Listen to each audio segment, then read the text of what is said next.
Radio Universidad de Chile presenta Tras las Líneas. Conversaciones con Manuel Antonio Garretón, Premio Nacional de Humanidades y Ciencias Sociales. Programa producido por el Departamento de Sociología de la Universidad de Chile con el auspicio del Centro de Estudios de Cohesión y Conflicto Social COES y que cuenta con el financiamiento del Fondo de Fomento de Medios de Comunicación Social del Gobierno de Chile y del Consejo Regional. Muy buenas tardes. Bienvenidas y bienvenidos a Tras las Líneas, el programa semanal presentado por el Departamento de Sociología de la Universidad de Chile, con el auspicio del Centro de Estudios de Conflicto y Cohesión Social, el COES, y que cuenta con el financiamiento del Fondo de Fomento de Medios de Comunicación Social del Gobierno de Chile y del Consejo Regional, adjudicado a través de un concurso público. Estamos hoy día para conversar sobre un tema que obviamente preocupa más a un sector de la población, pero como es un sector fundamental, indispensable de la sociedad, preocupa a toda la población lo que ocurre con ella. Hablamos de la juventud.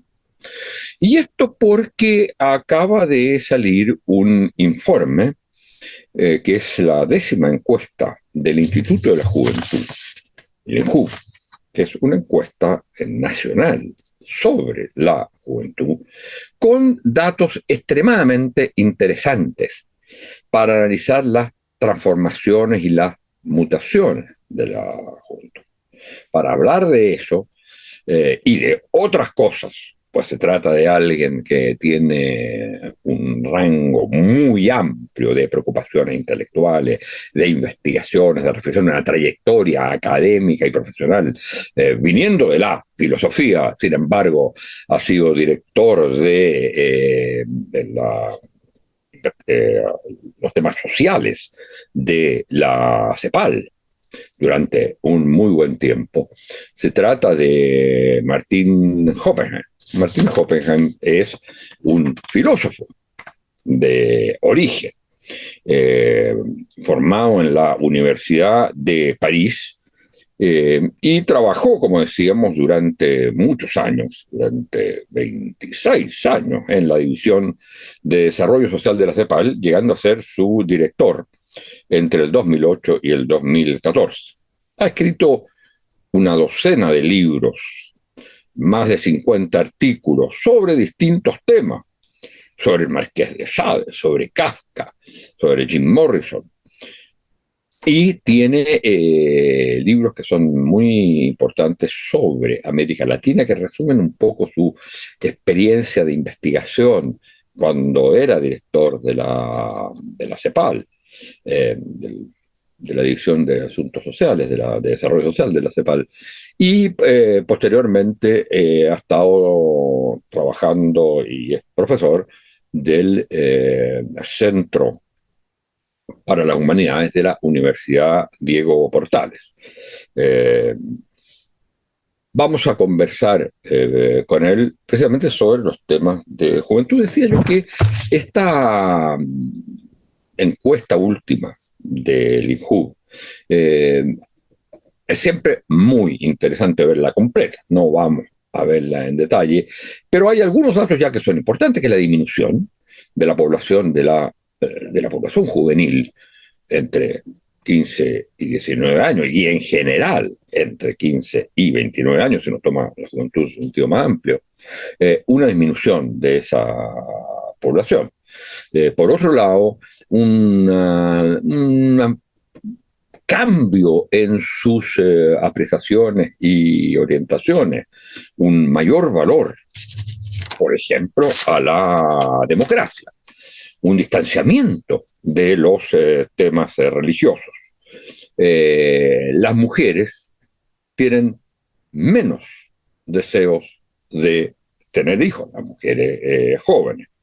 Y hay un aumento muy significativo de la población LGTB, que pasa de casi 4% o 3,8% a más de un 12% de la población, lo que es un tema extremadamente interesante.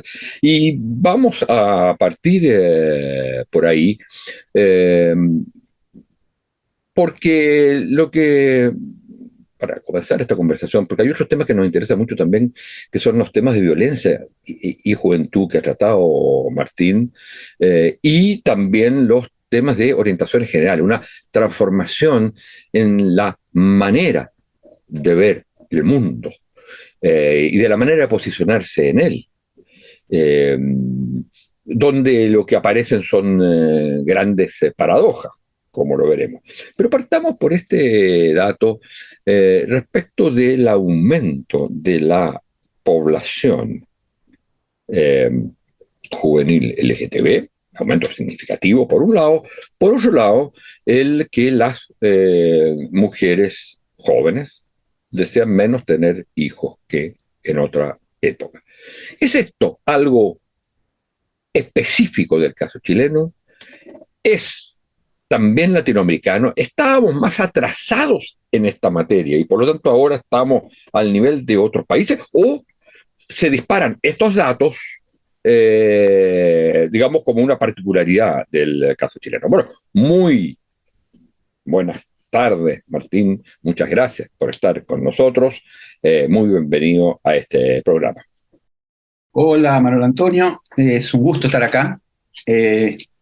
Y me parece interesante, digamos, partir por este tipo de información, ¿ya? Por estos datos que impactan un poco, esto de pasar en 10 años, o sea, el 2012, toman ese como parámetro del 2022, de un 3,4 a un 12% de jóvenes de 15 a 29 años que se declaran LGTB, ¿ya? Llama mucho la atención porque significa multiplicarlo por casi 4 o 3,5, ¿ya? Como porcentaje. Y lo que se especula, o por lo menos lo que yo he visto, porque no hay una respuesta, digamos, clara, concluyente, eso que explique esto, es en primer lugar el hecho de que en la sociedad en general, y sobre todo en los últimos años, ha habido una mucha mayor aceptación de la diversidad en las orientaciones sexuales. Es decir, que en este proceso de apertura y de ¿cómo podemos llamarlo? De cambio valórico, de secularización radical, en fin, ya. Una de las cosas que ha entrado muy fuerte es como esta aceptación de la diferencia, que primero tiene connotaciones que tienen que ver con el mundo indígena, con el género, con las mujeres, pero después también con las identidades sexuales, digamos, que yo creo que es como el invitado más reciente en esta especie como de aceptación de las diferencias, ¿ya? Entonces, claro, la gente tiene menos, por un lado, menos probablemente inhibición, hay menos tabú, y pueden responder con más honestidad, más directamente, a pesar de que las encuestas en general tratan como de cautelar precisamente la privacidad para evitar los sesgos de el tipo de presión que puede ser, digamos, decir algo escandaloso o algo transgresor o algo, digamos, que puede ser estigmatizado. Pero también puede implicar no solo, digamos, que la mayor apertura sugiera menor tabú en reconocer una identidad sexual LGTB, sino uno puede pensar de que hay algo, pero esto es como una conjetura más atrevida, de construcción cultural de la identidad sexual. Y que por lo tanto en estos últimos años también hay como empuja un poco esta cultura de la apertura y de la aceptación, empuja a mayor proclividad de asumir una identidad sexual distinta, no solo de reconocerla, digamos, frente a otros, sino de asumirla uno mismo. Y en ese sentido, eso significaría, por ejemplo, que es una tendencia. Aquí hay un salto evidente, pero es una tendencia al aumento que se va a mantener, o digamos, se habría dado el salto para llegar a situaciones semejantes a otras sociedades. Sí, o sea, yo creo que uno pensaría que en la gente joven, sobre todo, ¿ya? Porque finalmente estamos hablando de gente de 15 a 29, es decir, gente que ya lleva algunos años socializada en esta especie como de apertura, ¿ya? Es decir, que ha naturalizado un poco la libertad o la plena libertad de elección en términos de identidades sexuales múltiples. Y mi sospecha es que la curva, si es que aumenta, aumenta marginalmente, es decir, el aumento en el porcentaje empieza a ser menor de lo que ha sido en los últimos años, ¿ya? Ya. En la medida en que se va naturalizando o se va aceptando como parte de la vida normal esto.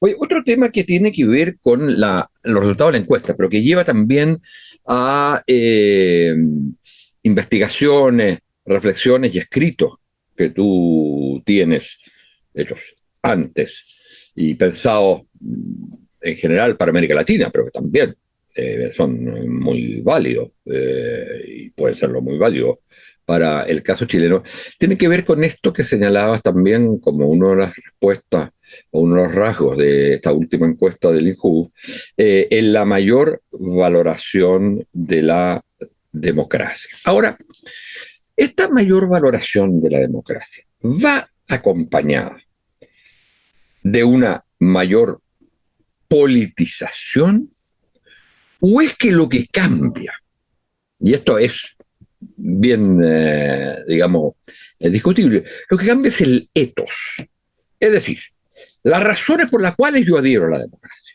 Y por lo tanto la valoro más porque la democracia la defino menos como el espacio de participación política, menos como el ejercicio de la ciudadanía y más como un tipo de régimen que me permite ser más libre, hacer más lo que yo quiero. O sea, un etos más vinculado a la autorrealización que a la participación en los asuntos públicos.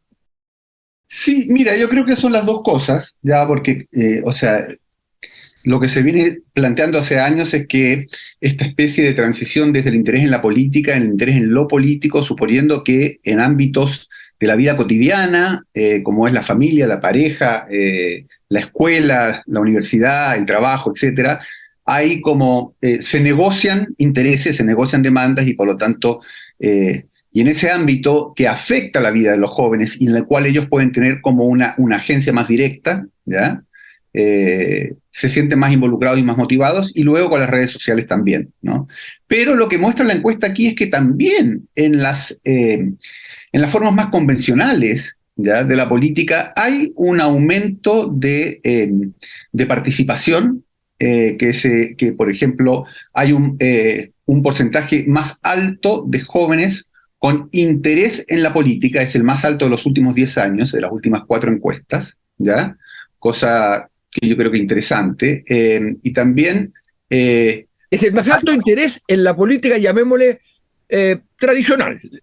Tradicional, claro, hay un aumento, sobre todo respecto de las últimas encuestas, de la valoración de la democracia, ¿ya?, o de la preferencia de la democracia como régimen político, ¿ya? Claramente también.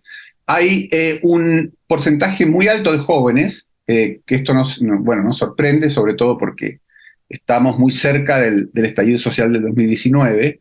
Hay un porcentaje muy alto de jóvenes que participan en manifestaciones públicas o que declaran haberse manifestado, ¿ya?, en la calle, por lo menos una vez.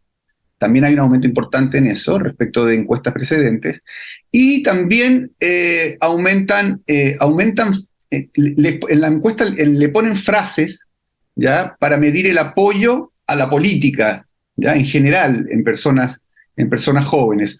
Por ejemplo, jóvenes que creen que, por ejemplo, jóvenes que creen que las votaciones, independiente de que voten o no después, pero que creen que las votaciones son un factor de cambio, ¿ya? Yeah. Y en la última encuesta, digamos, entre los hombres dio un 80%, entre los jóvenes, pero dio un 80% positivo en la última encuesta. Pero esta encuesta es cuando se hace.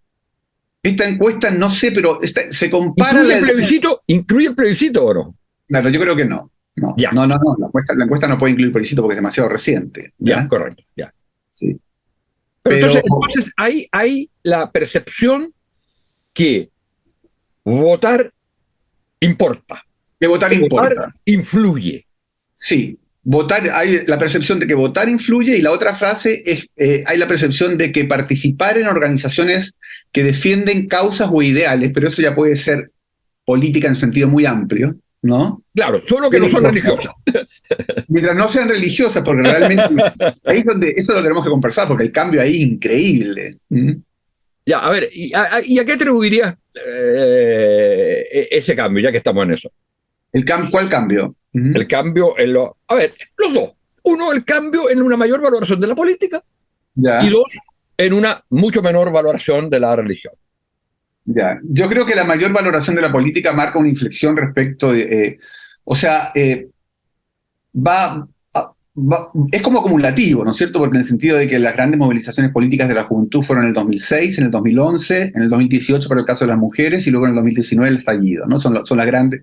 Entre medio están las, digamos, antirrepresas y otras pocas más, y muchas locales, ¿ya? Claramente yo creo que la del 2019 produce una inflexión muy grande, inevitablemente, porque como resultado de la movilización social se produce un gran acontecimiento político, que es convocar a una nueva constitución. Y que no es exclusivamente, ahora lo interesante es que no es, como es la del 2006 y como es la del 2011-2012, no Sí.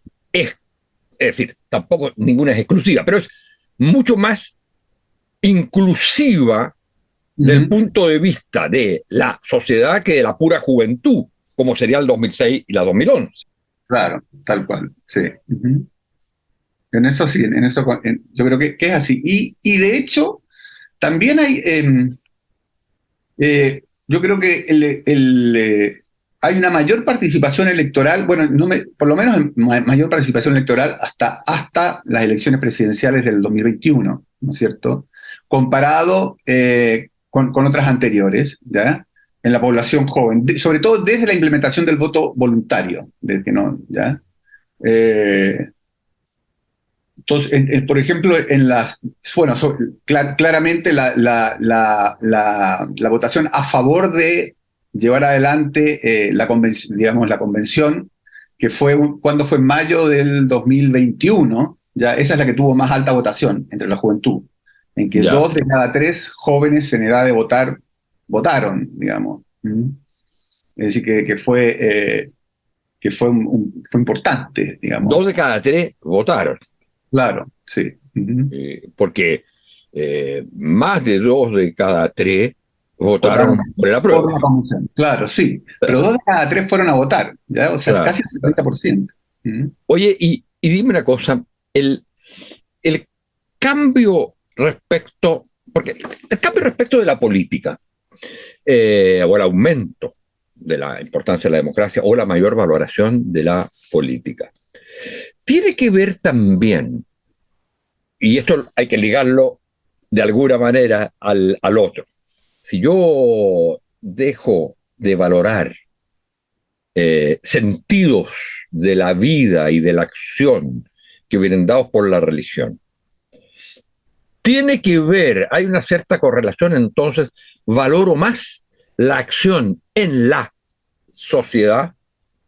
Dicho de otra manera, la valoración de fundamentalmente de la religión, de alguna manera me da sentido de la vida, pero tendería a sacarme más de lo que es mi inserción en la sociedad. ¿Sí o no? En parte, o sea, yo creo que no es totalmente lineal, ¿ya?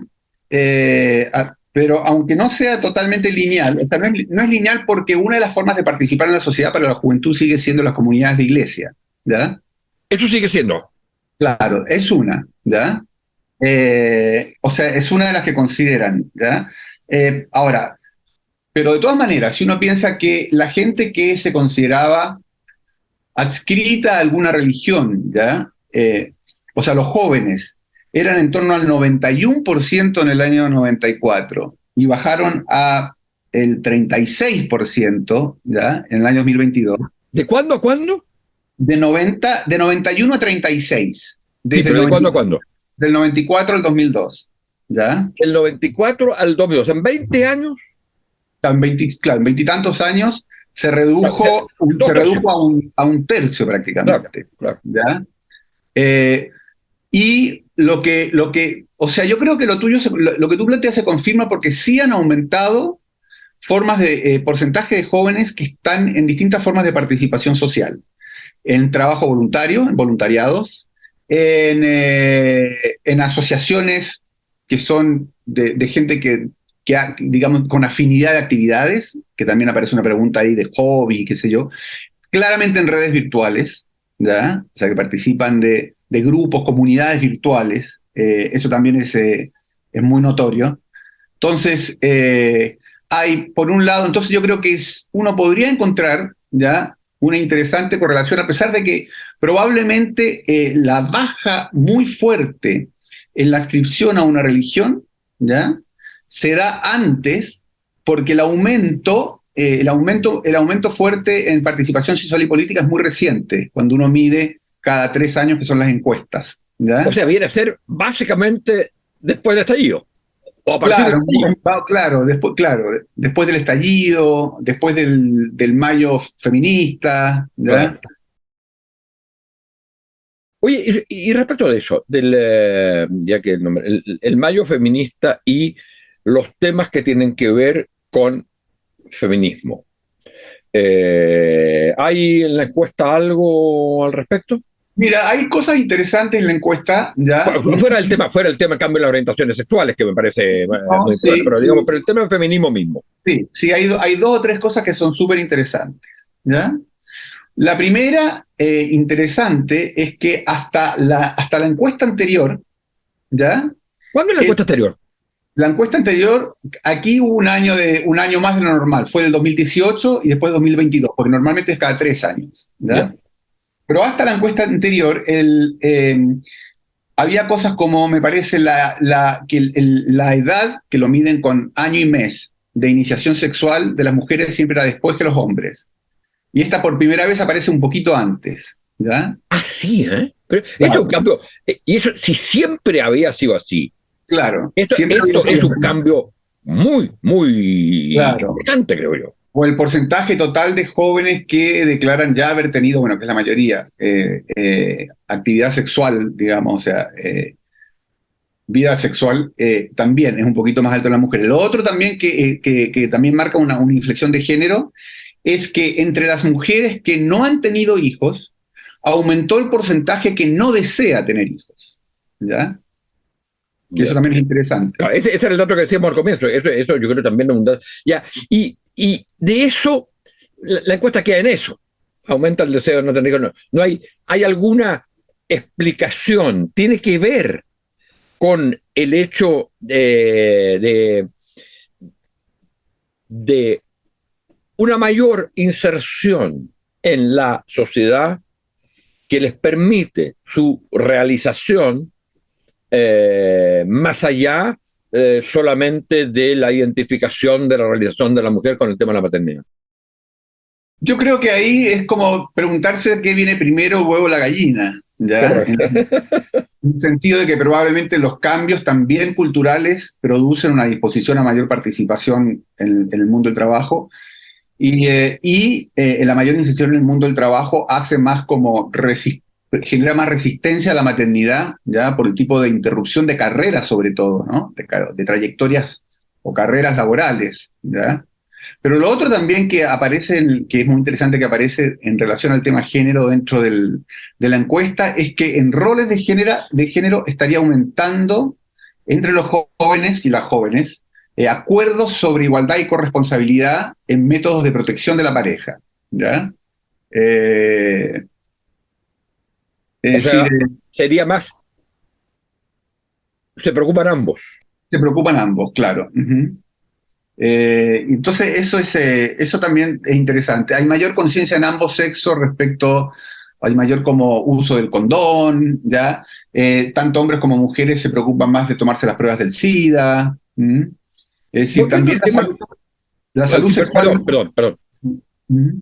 O sea, la salud sexual y reproductiva se ha convertido un poco más en responsabilidad compartida también. Uh-huh. Volviendo al tema de la religión, va asociado esto, porque estamos ahí ahora comparando de alguna manera 20 años, ¿no es cierto? No lo estamos comparando con la última encuesta, sino Sí.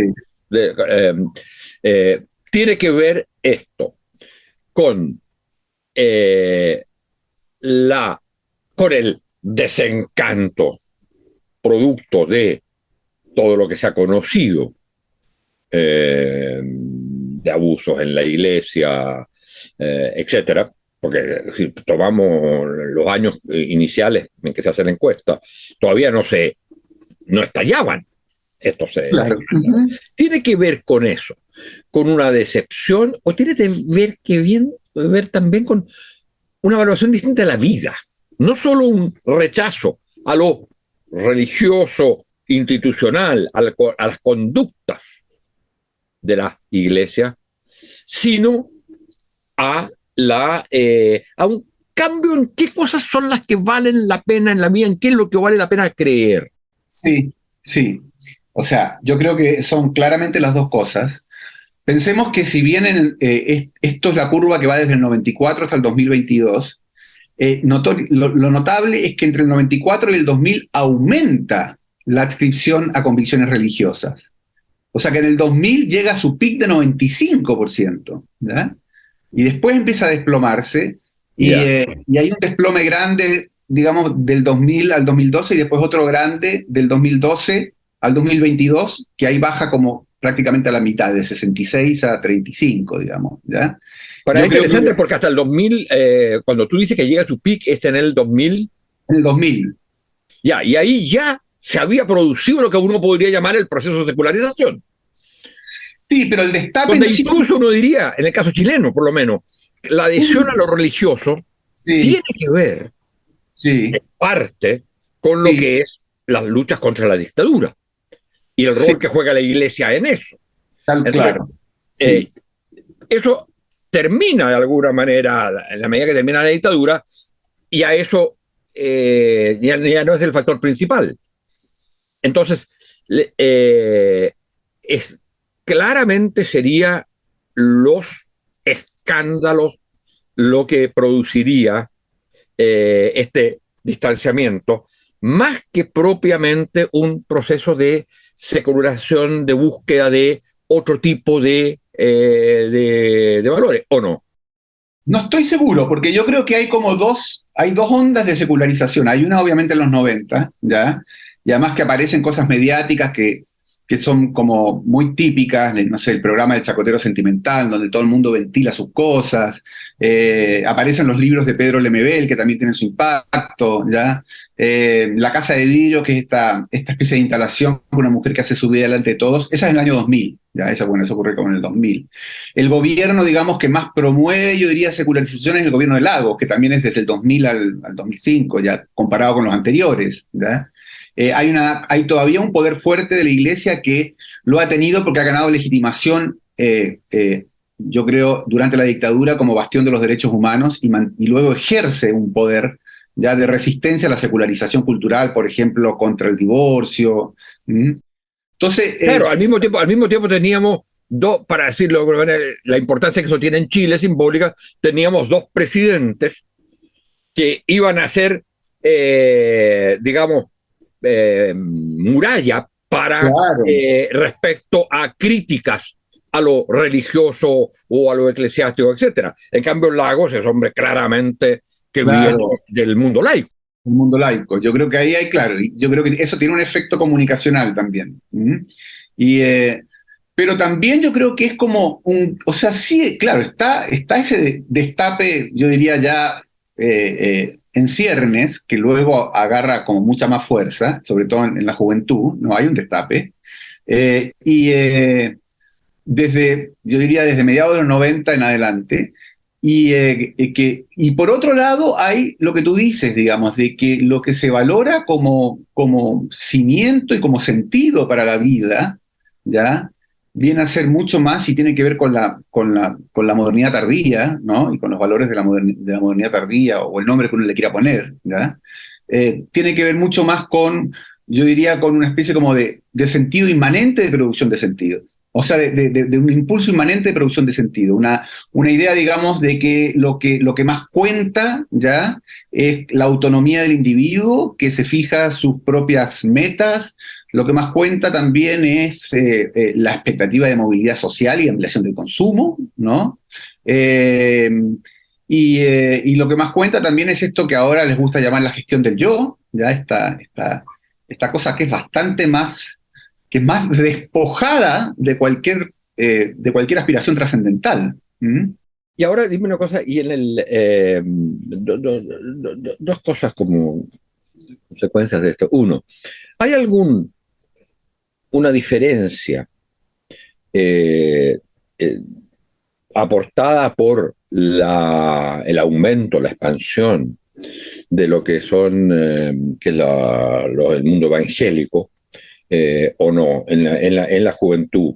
Es decir, o en la juventud en general hay este fenómeno y lo que se produciría, porque es un fortalecimiento del mundo evangélico, eso sería más bien de población mayor de edad. Y la otra cosa que me interesa ver es si hay una valoración distinta o una concepción distinta de la familia.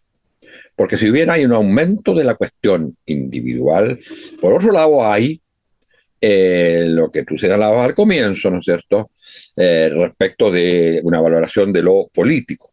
Pero en uno de tus trabajos, tú hacías ver algo que era muy interesante, que era que había una valoración de lo político, pero no de lo político como lo colectivo, sino más como una expresión de la individualidad. Lo político no significaba aceptar la pertenencia a lo colectivo general, o sea, a lo nacional, estatal, si se quiere. Claro, sí. Ahora, respecto de lo primero, de la primera parte, digamos, que planteas tú en cuanto a la familia, ¿no? Hay poca pregunta aquí en esta encuesta sobre la familia, pero en general en las encuestas de juventud la familia sigue llevándose el primer premio, como aquello que más aprecian o más valoran los y las jóvenes, ¿ya? Que puede ser contraintuitivo porque uno piensa en la juventud como que son menos familisticos, pero lo que ocurre es básicamente que como sienten pocos mecanismos como de contención y protección, entre otras cosas además porque son menos religiosos también, ¿ya? La familia, y bueno, y porque además tienen muchas dificultades para conseguir empleo, o entran y salen del trabajo. Un porcentaje mucho más alto aparece ahora con problemas de depresión y ansiedad, ¿ya? Entonces, la familia es un refugio.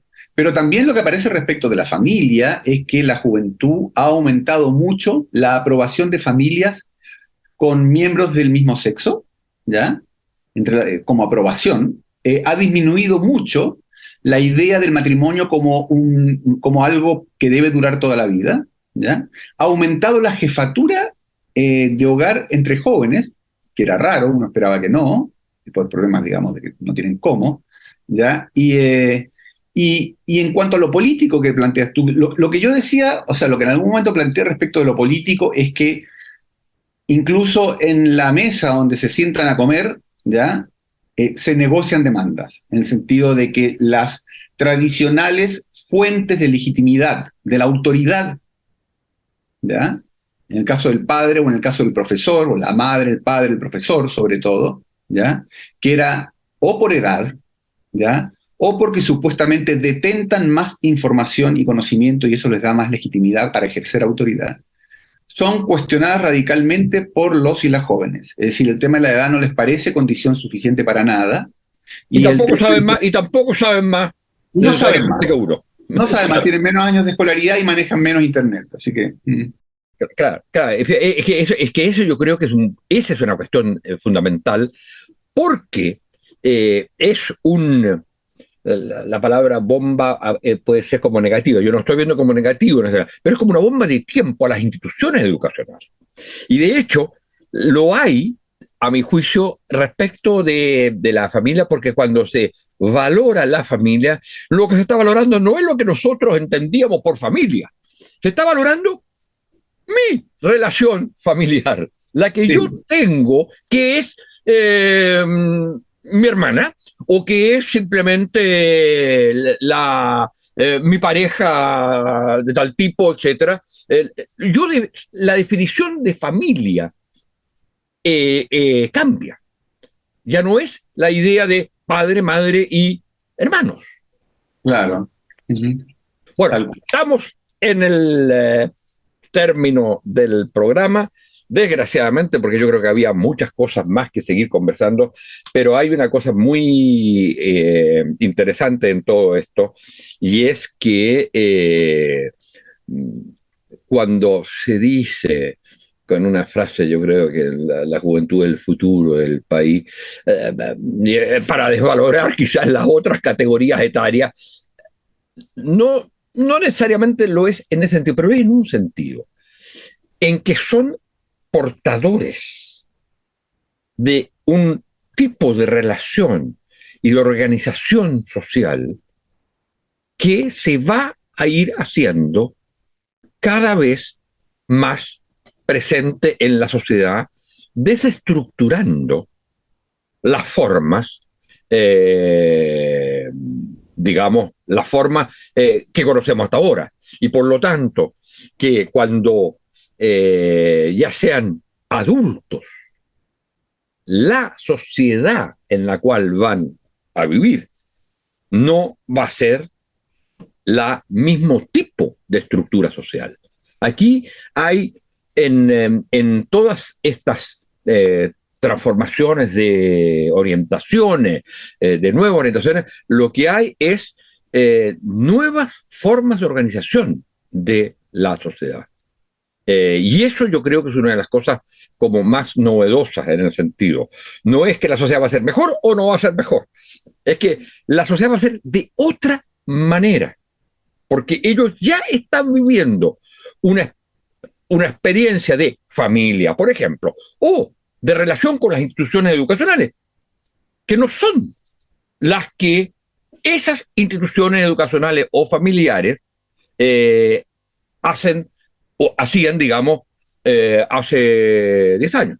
La educación para ellos ya no es la escuela, la universidad, etc.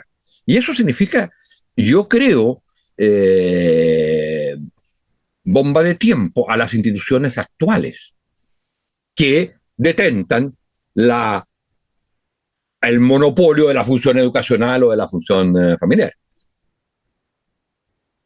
Bueno, muchas gracias, Martín, por esta conversación. Un gusto. Ok, bueno. Muchas gracias.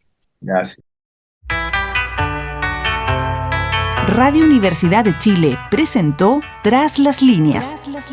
Conversaciones con Manuel Antonio Garretón, Premio Nacional de Humanidades y Ciencias Sociales. Programa producido por el Departamento de Sociología de la Universidad de Chile con el auspicio del Centro de Estudios de Cohesión y Conflicto Social, COES, y que cuenta con el financiamiento del Fondo de Fomento de Medios de Comunicación Social del Gobierno de Chile y del Consejo Regional.